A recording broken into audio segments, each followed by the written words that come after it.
بسم اللہ الرحمن الرحیم۔ مسائل اور معلومات کا 105ویں نمبر کا یہ پروگرام ہے،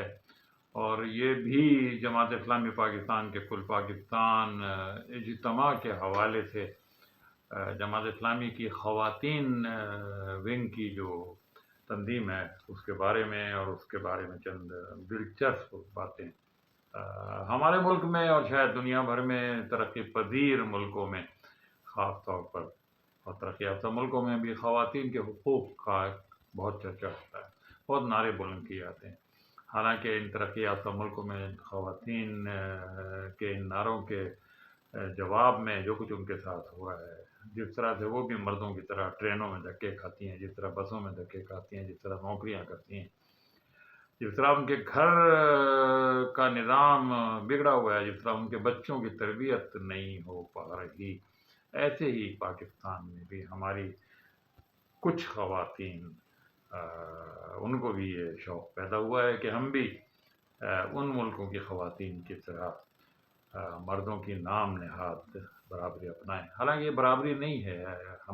ہمارے معاشرے نے، ہمارے مذہب نے ہماری خواتین کو جو عزت دی ہے، جو تکریم دی ہے، جو ان کو اعتماد دیا ہے، جو ان کو سپورٹ دی ہے، وہ ایک لحاظ سے بہت اچھی۔ کچھ خرابیاں ہیں بہت دیہات میں، گاؤں میں، کم تعلیم یافتہ گھرانوں میں، تو ان کو دور کیا جائے، بجائے اس کے کہ ہم مردوں کے شانہ بشانہ والا نعرہ لگائیں، اور اس کے نتیجے میں مرد کی ذمہ داریاں کچھ اور ہیں، خواتین کی ذمہ داریاں کچھ اور ہیں۔ لیکن اظہار رائے، آزادی رائے، فیصلہ کرنے کی طاقت، کچھ کرنے کی آزادی، یہ ہمارے مذہب میں بھی، معاشرے میں بھی ہونی چاہیے۔ اور اسلام ایسا مذہب ہے جس نے سب سے پہلے خواتین کو، بیٹیوں کو، بیویوں کو ورثہ دینے کا حکم دیا ہے۔ آپ اگر بہت بڑی آپ جرم کریں گے اگر آپ اپنی خواتین کو، اپنے گھر کی لڑکیوں کو، اپنی بیویوں کو، اپنے بچوں کو آپ ورثے میں سے حصہ نہیں دیں۔ یہ سب خرابیاں ہیں، ان کو دور ہونا چاہیے۔ بہرحال بات ہو رہی ہے آزادی اظہار رائے کی۔ پاکستان میں جن خواتین کو یہ آزادی حاصل ہے، انہیں نہیں پتہ ہے کہ دراصل اسلام میں جس طریقے سے جو آزادیاں دی گئی ہیں، اب اس کی ایک چھوٹی سی مثال مجھے صرف اس لیے میں آپ کے سامنے پیش کر رہا ہوں کہ حال ہی میں سابق سینیٹر مشتاق احمد خان کسی ایک مسئلے پر ناراض ہو کر، کسی مسئلے پر اختلاف کی بنیاد پر جماعت اسلامی سے علیحدہ ہو گئے، لیکن کچھ دنوں بعد ان کی اہلیہ کا ایک بیان آیا، اور وہ بیان یہ تھا کہ ٹھیک ہے، میرے شوہر جماعت سے الگ ہو گئے، میں الگ نہیں ہوں گی، میں سمجھتی ہوں کہ میرا جماعت میں رہنا زیادہ فائدہ مند ہے، اور میں باقاعدہ یہ سمجھتی ہوں کہ مجھے جماعت میں رہنا چاہیے، اور میرے شوہر کا فیصلہ ان کا فیصلہ ہے۔ اسی طرح سے مجھے یاد آ گئے ڈاکٹر مسعود عثمانی۔ یہ ڈاکٹر مسعود عثمانی کراچی میں کیماڑی کے علاقے میں ایک بہت بڑی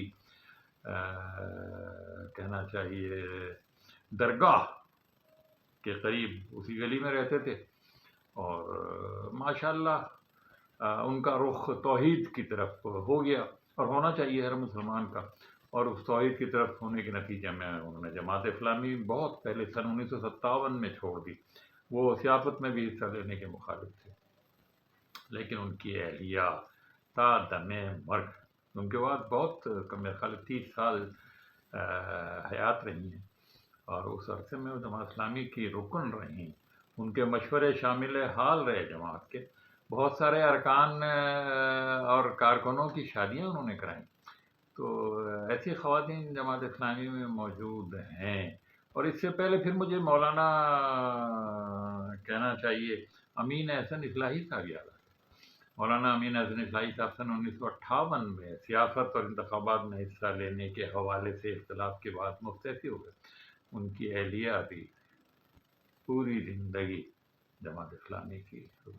تو یہ جماعت اسلامی کی خواتین ہیں، ان کا پہلے کوئی حلقہ نہیں تھا، کوئی ونگ نہیں تھی، اب باقاعدہ ان کا ایک نظم ہے پورے پاکستان میں، امیر تو خالی ایک ہی ہے جو مرد ہی ہے، شاید کبھی خاتون بھی بن جائے، لیکن ان کا ایک جو حلقہ خواتین ہے اس کی ایک سیکریٹری جنرل الگ سے ہے۔ لیاقت بلوچ صاحب جماعت اسلامی کے مردوں کی پارٹی کے سیکریٹری جنرل ہیں، کل پارٹی کے بھی ہیں، لیکن خواتین کی جو ایک سیکریٹری ہیں وہ علیحدہ سے ہیں، اور اس طرح سے پھر ڈپٹی سیکریٹری، پھر ناظمہ، پھر حلقوں کے ناظمات، پھر اس طرح سے بہت ساری۔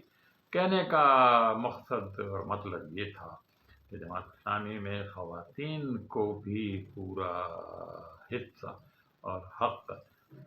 دیا گیا ہے، ان کی اپنی تنظیم ہے، اپنے اجتماعات ہیں، اسلامیہ میں طالبات علیحدہ سے کام کر رہی ہے، کیونکہ جماعت کا موقف تو یہ ہے کہ مرد اور خواتین کو